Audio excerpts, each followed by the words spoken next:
اور شب کہتے ہیں رات کو. سر کاکل سے مراد ہے زلفیں، اور مشک بار کہتے ہیں جس میں سے خوشبو پھوٹ رہی ہو.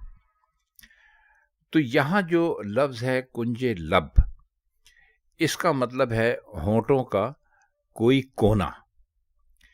تو اس میں تو وہ اپنے محبوب سے مخاطب ہیں. آپ اس شعر کو چاہیں تو لے جائیے اس طرف، مجازی کی طرف بھی لے جائیے، چاہیں تو آپ اس کو وطن سے کی محبت سے جوڑ دیجئے. تو وہ اپنے محبوب سے مخاطب ہیں، اور کبھی کہتے ہیں کہ تمہارے ہونٹوں سے کبھی کوئی ایسی بات نکلے اور کبھی تمہارے بالوں کی مہک آئے تو میرا دل بہت زیادہ خوش ہوگا، کیونکہ میں اسی موقع کے لیے، ایسے مواقع کے لیے بہت ہی عرصے سے منتظر ہوں. تو یہاں جو انہوں نے کہا ہے کبھی تو اس کا مطلب یہ ہے کہ یہ واقعہ ایسا ہے جو کبھی پیش نہیں آیا. تو اس میں ان کی خواہش ہے کہ بھائی کبھی تو ایسا ہو جائے کہ ہمارا محبوب اپنے پھول جیسے ہونٹوں سے ہم سے بات کرے، اور ہماری صبح ایسے ہو، اور جب ہماری رات ہو تو ہمیں ایسا لگے کہ ہم اپنے محبوب کی جو خوشبودار زلفیں ہیں ان کی خوشبو ہم تک پہنچ رہی ہے.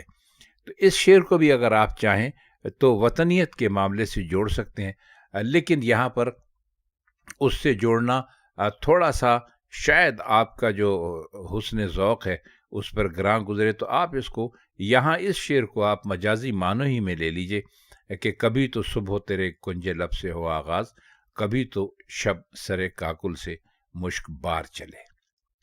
اس غزل کا اگلا شعر ہے: بڑا ہے درد کا رشتہ یہ دل غریب سہی، تمہارے نام پر آئیں گے غم گسار چلے. یہ شعر ایک مرتبہ پھر اگر آپ اس کو غور سے دیکھیں تو وطن کی محبت سے ہی متعلق ہے.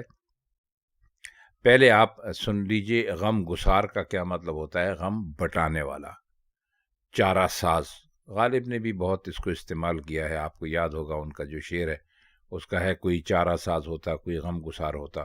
وہ بڑا مشہور شعر ہے. یہ کہاں کی دوستی ہے کہ بنے ہیں دوست نا سے، کوئی چارہ ساز ہوتا، کوئی غم گسار ہوتا. تو فیض احمد فیض نے بھی اپنے شعر میں اس کو استعمال کیا، اور بے شمار شاعر اس غم گسار کا لفظ استعمال کرتے ہیں.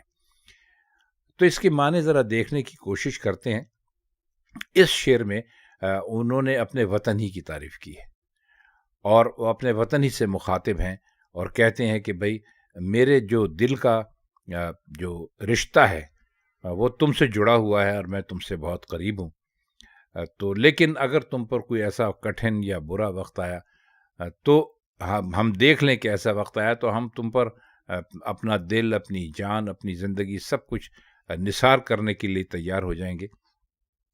اگرچہ ہم ایک شاعر ہیں، ہمارے پاس دینے کے لیے کچھ زیادہ تو نہیں ہے، لیکن ہم تمہارے غم گسار ہیں، اور ہم کسی اور کی تمہارے اوپر کوئی قبضہ یا زیادتی یہ ہم سے کبھی برداشت نہیں ہو سکے گی.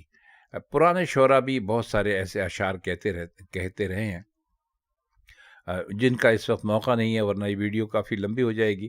لیکن یہ بہرحال فیض احمد فیض نے اس شعر میں بھی اپنے وطن سے اپنی محبت کا جو ثبوت دیا ہے، اس میں وہ یہی کہتے ہیں کہ بھئی ہمارے پاس کچھ اور زیادہ تو ہے نہیں، ہمارا تم سے صرف یہ رشتہ غم گساری کا ہے.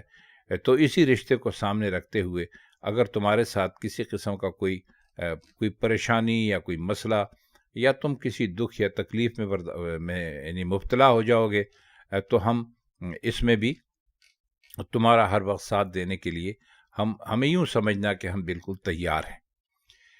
غزل میں جو اکثر اشعار ہیں اس میں آپ یہ دیکھیں گے کہ ان میں آپ کو وطن سے محبت کا جو ان کا سلوک یعنی ثبوت ہے وہ انہوں نے بہت زیادہ دینے کی کوشش کی ہے، بلکہ دی ہے، آپ کے سامنے ہی ہے. اس کا شعر ہے: جو ہم پہ گزری سو گزری مگر شب ہجراں، ہمارے عشق تیری عاقبت سنوار چلے. شب ہجراں کہتے ہیں جدائی کی رات کو، فرقت کی رات کو، وہ رات جو کہ اپنے محبوب سے دور گزرے. اس شعر کو بھی آپ اس یعنی وطن کی محبت یا وطن سے ہمدردی کے طریقے سے آپ اس شعر کو بھی آپ لیجئے. دیکھیے بات یہ ہے کہ فیض احمد فیض کو 50 کی دہائی میں اور 60-70 کی دہائی میں، بلکہ 60 اور 50 کی دہائی میں بہت مرتبہ جیل بھیجا گیا. وہ کافی جیل میں رہے. اس وقت کے جو حکمران تھے ان کی سمجھ میں ان کی باتیں نہیں آتی تھیں، جبکہ وہ پاکستان کی ریاست کے خلاف نہیں تھے، وہ دنیا میں کسی بھی ریاست کے خلاف نہیں تھے. وہ صرف لوگوں کو یہ بتانے کی کوشش کرتے تھے کہ حالات کیسے تبدیل ہونے ہیں. تو وہ غریبوں کی بات کرتے تھے. آپ ان کی بہت سا ایسی غزلیں اور نظمیں ہیں جو آپ پڑھیں، ان کے کلام میں بھرا پڑا ہے. بہرحال اس شعر کے معنی دیکھتے ہیں تو اس میں بھی انہوں نے اپنی جو وطن سے جو محبت ہے یا ہمدردی ہے اسی کو بیان کیا ہے، اور کہتے ہیں کہ وطن سے کہتے ہیں کہ بھائی ہمارے اوپر جو آج ایک اداسی طاری ہے، اس کی وجہ یہ ہے کہ ہم تجھ سے دور ہو گئے، تو لہٰذا تم اس کی فکر مت کرو، ہم پر جو گزری ہے وہ تو گزر رہی ہے، تو مگر تم سے، یعنی جو شب ہجرہ ہے، شب ہجرہ سے مطلب یہ کہ وہ جو پریشانی ہے، دکھ ہے، تکلیف ہے، رونا دھونا ہے، تو وہ کہتے ہیں کہ وہ ہمارے اوپر جو گزری اس سے تیری عاقبت ٹھیک ہو گئی. تیری عاقبت کا مطلب یہ ہے کہ جب ہم ایک پریشانی میں تھے تو ہم پر یہ ایک چیز بہت سوار تھی، مگر اب وہ چیز ہم پر سے چلی گئی ہے، تو یہ تیرے حق میں ہی بہت زیادہ بہتر ہے. شعر اس کا دیکھیے: حضور یار ہوئی دفتر جنوں کی طلب، گراہ میں لے کے گریباں کا تار تار چلے.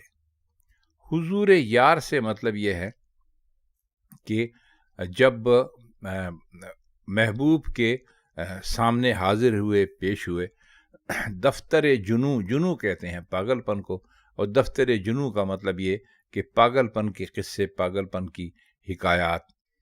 تو گراہ کہتے ہیں گانٹھ کو، اور گریبان آپ جانتے ہیں کسے کہتے ہیں.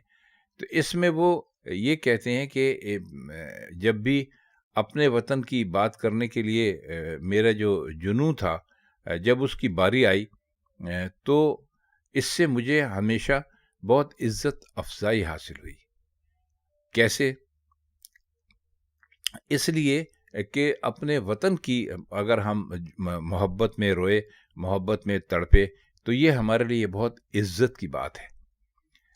لیکن ہم اپنے گریبان سے ہم نے ایک ایک تار نکال دیا، یعنی اے وطن تیری خاطر ہم جنون کی حد تک روئے. آپ نے دیکھا ہوگا نا کہ جب آدمی روتا ہے تو آنسو خشک کرنے کے لیے اس کے پاس گریبان ہوتا ہے، تو اس کی آنکھیں جو ہیں تھوڑی دیر کے لیے وہ خشک ہو جاتی ہیں.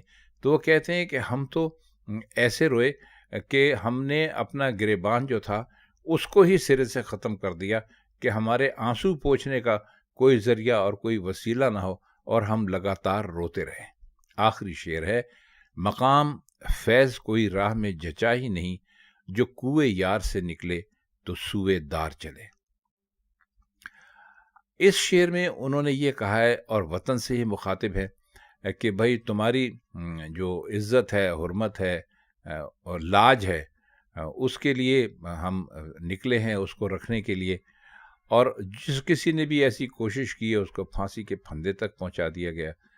تو کہتے ہیں کہ کوئی ایسا ظلم تو ہے ہی نہیں جو تیری محبت میں جو لوگ ہیں ان کے اوپر نہ کیا گیا ہو. تو کہتے ہیں ہم تو صرف 2 چیزوں پر یقین رکھتے تھے، کہ یا تو ہمارا یار ہو، اور اگر ہمارا یار ہمیں نہیں ملتا تو ہم سوئے دار کا مطلب ہے وہ جگہ، دار کہتے ہیں پھانسی کو، سوئے دار یعنی پھانسی کی طرف چلے، پھانسی کے پھندے کی طرف چلے.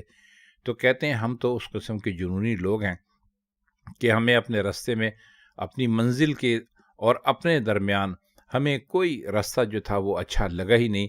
2 راستے ہمیں اچھے لگے، ایک وہ راستہ جو ہمارے محبوب کی گلی کو جاتا تھا، اور دوسرا وہ راستہ جو پھانسی گھر کی طرف جاتا تھا.